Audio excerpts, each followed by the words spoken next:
Ross Castle is situated on the shores of Lough Sheelin in the heart of Ireland. This castle has the stately country accommodation to suit the ghostly atmosphere. The noises of the evening winds howling from the lake into the ancient trees, and knocking on the windows adds to this truly spine-chilling ambience. It all started back in 1536 when Richard Nugent, the 12th Lord of Delvin, had the castle. It's positioned at the top of a steep hill on the shores of Lough Sheelin, overlooking the enemy territory of the O'Reillys to the north. Workmen in the nearby Ross quarry took several years to cut the stones, and to erect the formidable tower of the castle. Richard Nugent called the Black Baron was of bad repute. He was hard on his people, ill-tempered and said to possess a mean streak. One story which is told about him to this day occurred in the village of Ross many centuries ago. Richard had a daughter, Sabina. Although of ailing health, she grew to be a beautiful young woman. She spent much of her youth at the shores of Lough Sheelin.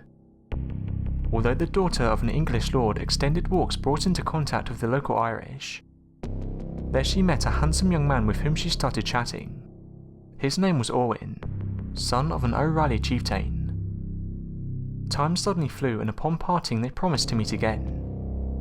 More and more they would meet in secrecy, since it was unprecedented for the daughter of an English lord to visit with the son of an English chieftain.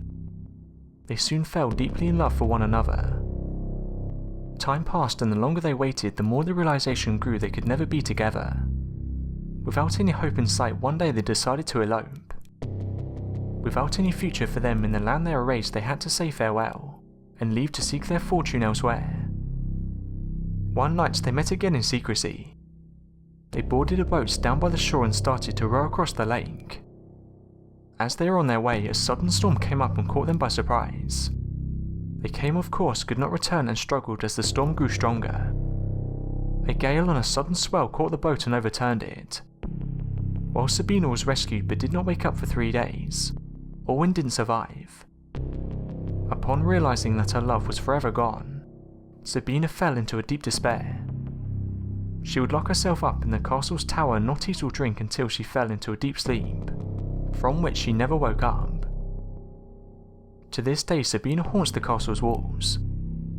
Visitors and guests make frequent encounters with her spirit, still in search for her lover and restless until the day she will be reunited with him.